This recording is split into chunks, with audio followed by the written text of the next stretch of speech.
Hello, I'm Mr. Havard. I'm Head of PE here at St Ivo School. We offer a variety of courses in the sixth form, one of which is the Sports Development course, which is a double option and is equivalent to 2 GCSEs. We have a number of people in the department who are involved in the delivery of this course, but students don't particularly need a sporting background to be able to enter the course. I'm going to hand over to Mr. Domini, who is leading this course, for the rest of the video. Hello, my name is Mr. Domini and I'm a member of the PE department here at St Ivo Academy, as well as head of Year 10. As part of my work within the PE department, I oversee the Sports Development course, which we run here in the sixth form, which is actually a level 2 course. The Sports Development course is part of a small number of courses which make up our bridging year, which students can study in Year 12 alongside resitting either their English or their Maths GCSE. The course overview.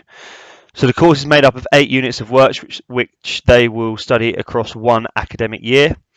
2 of these units will be assessed by an exam. These exams are sat either in January and the other exam will then be sat in May. The other 6 units will be assessed in a number of different ways. This could be either through written assignments, PowerPoint presentations, or witness statements if they're doing something practically. The written assignments will increase in difficulty as you progress through the unit, and at the end of each unit you'll be awarded a grade, whether that is a pass, merit or distinction. What I'm going to do next is go through each of the units with you as a brief overview before we come back to the grade and how the course is assessed itself. So the 2 exams, the first exam, which will be sat in January, is the physical activity, health and wellbeing exam.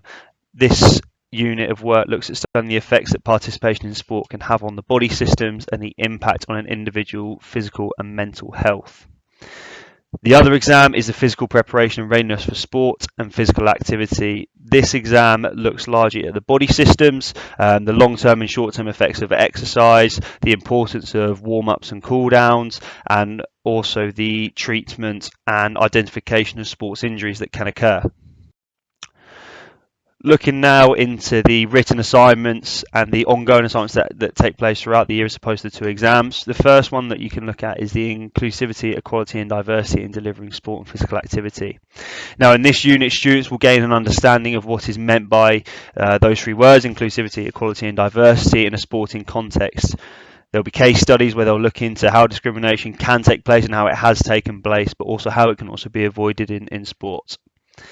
Another unit of work which they will cover is the customer service in sport. Again, this will be examined and assessed through written assignments, and the whole point of this unit is to allow students the opportunity to acquire and apply the skills needed to offer good customer services within a sports setting.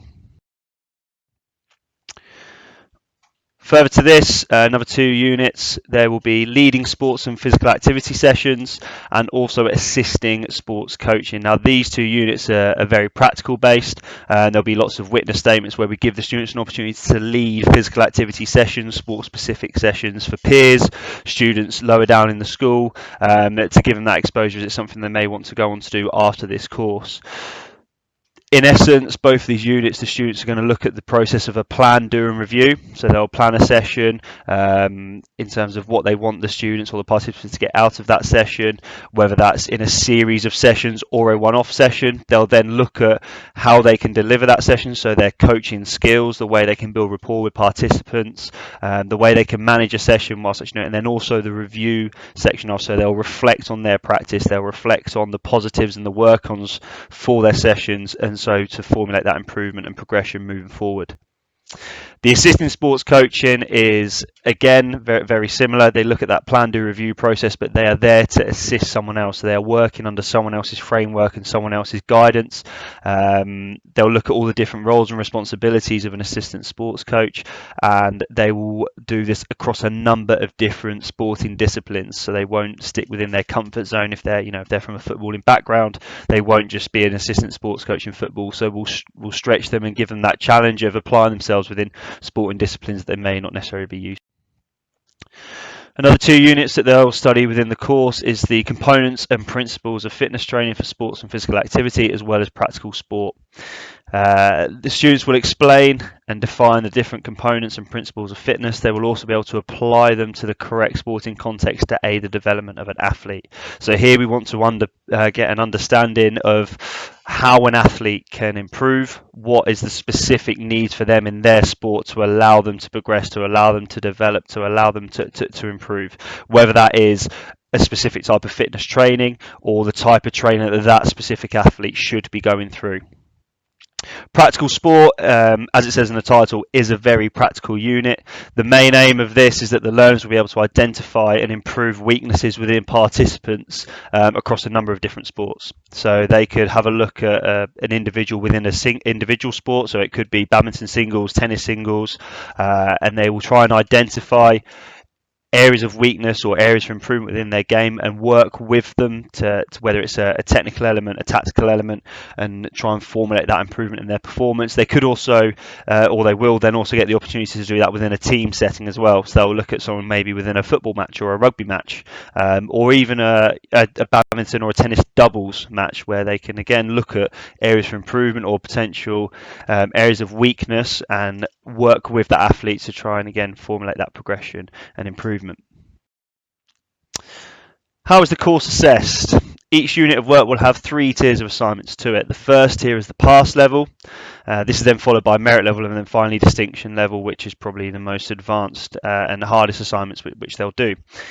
A student will be given one of these levels for each unit of work. That also covers the exams and the written assignments that they do. So the exam students will receive a score out of 40 in both exams. This will then equate to their grade for that unit, whether it's a pass, a merit, or distinction. For the written assignments, for the students to pass that unit, all of the submitted work must meet the grading criteria of a pass. If the students were to be graded a merit for that unit of work, then they must have completed all of the pass assignments and all of the merit assignments up to standard to be able to get a merit. So, for example, if they had all of the merit assignments up to standard and they had all of the pass assignments up to standard bar 1, they wouldn't achieve a merit. They would fail that unit. And likewise for the distinction, if a student is to be awarded a distinction for that unit of work, they need to have all of their pass assignments, all of the merit assignments, and all of the distinction assignments up to standard and meeting that grading criteria. So, for example, here, this is from Unit 4, which is the Sports Activity Leadership Unit, the coaching which I spoke about earlier. So you can see on the second column in from the left, they are all your pass assignments. So they are individual assignments. There are 7 of those. Each student must complete each of those assignments up to standard. If those assignments are up to standard, they can then access the merit work, which are the 2 assignments which you can see on the third column in from the left, and then finally the 1 assignment, which is the last column on the right-hand side.